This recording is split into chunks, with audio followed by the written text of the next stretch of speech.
Hi guys, welcome back to TechnoWebHack, and in this tutorial I will show you uh, the burpsuite professional version 1.7.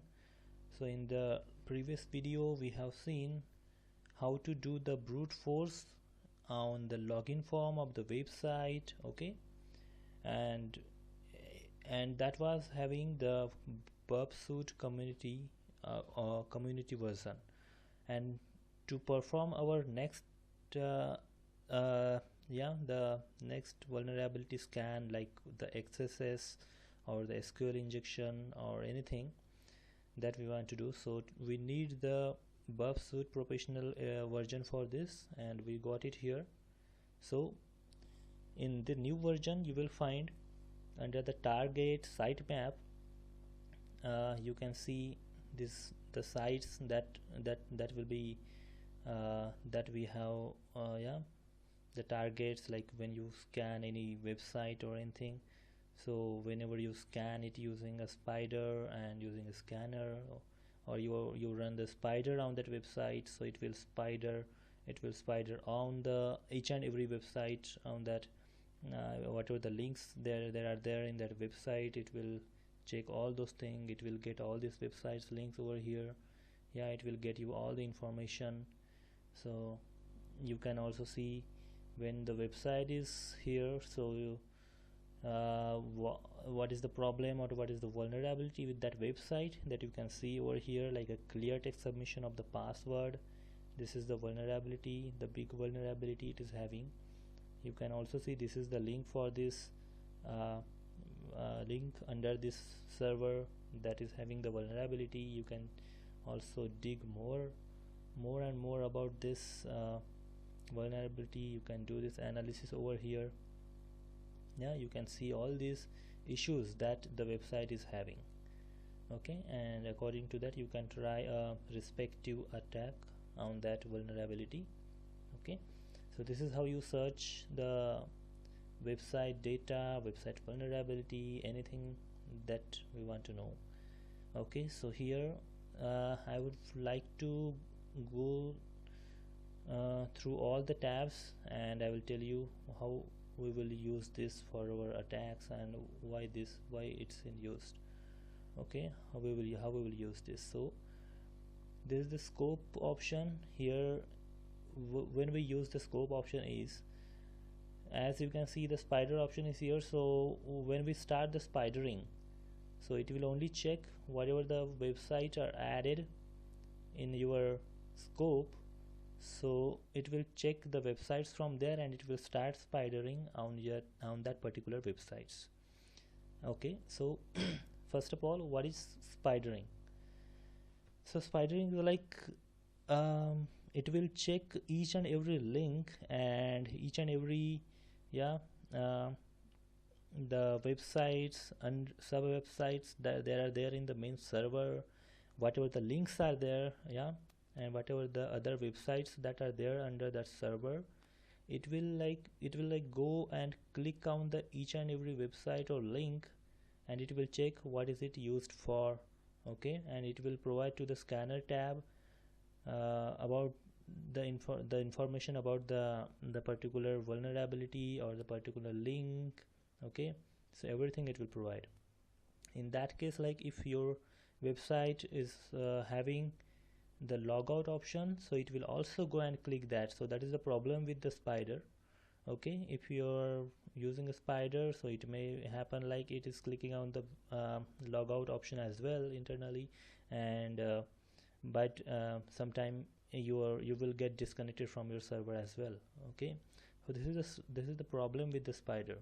And again, as this activity is like a robot, it happens very fast, as any human being can't just click on lots of website or URL at one time, but spider can do that. So in this case, it's very noisy, and any firewall or any IDS system, it can detect it.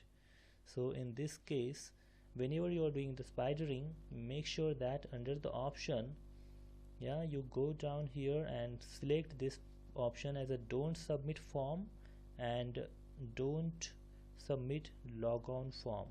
Yeah, you have to check this option as well, so that your IP should not be detected by the firewall or any IDS system, because spider will perform its activity very fast and it will definitely get caught by the firewall.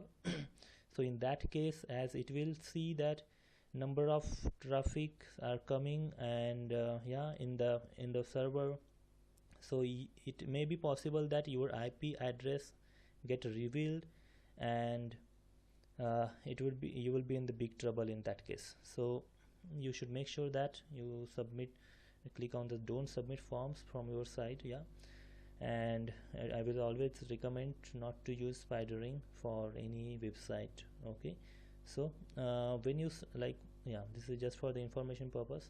So yeah, so when you start the spidering, it will like start the spidering on the website that are there added in the scope. So I will first pause. I will show you as an example. Let's go to sitemap. Let's like add this to the scope. Now you can see that, yeah, so added it, and yeah, you can see this there. Now you will start the spidering, so you can see, yeah, how fast it is running, how fast it is just going through, how fast it is checking each and every URL or link inside that website or the web server. And yeah, so it may be happen that sometime it will just go ahead and click on the logout option as well.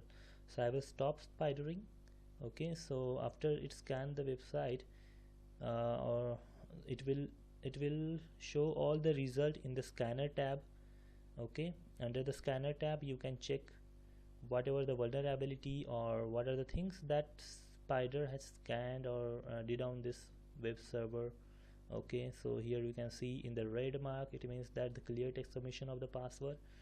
So password submitted using get method. Okay, encrypted communication, like this way you can find out all these vulnerabilities and other very sensitive information about this website.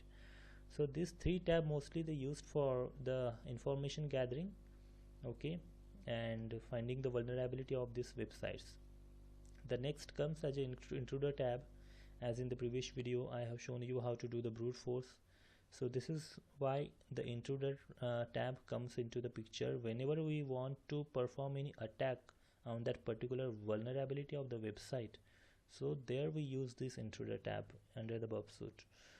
So you can see the target, our as a local host, and port is 80. So this is the problem with this intruder tab or the option, that it does not provide the HTTPS feature. It provide, but it will not work on the HTTPS. Okay, so the only thing that if you want to do like try to brute force to any login form or any website's login form, you should make sure that like it is not having HTTPS, otherwise this will not work. So the website that are having HTTP as a port, so and if there is any login form, so there it will work perfectly fine. All right, so under here you can find the payloads which you can set according to the positions that we select. All right, under the option you have various options to grep, or according to what are the options, the result, how you want the result analysis. Okay, like I have shown you in the brute force video how you can give that incorrect command in the grep and it will perfectly give you that result. Okay, so let's so what we will do is, in this video I will show you like how you can go ahead and you can try to check the XSS vulnerability, and SQL injection we can check that. Okay, so or I will cover this two things in the next video, and we'll see how this works. All right, so this is all for it, guys, and I will meet you in the next video where we will be looking into XSS vulnerability and SQL injection of the website. Alright, thanks for watching and bye bye.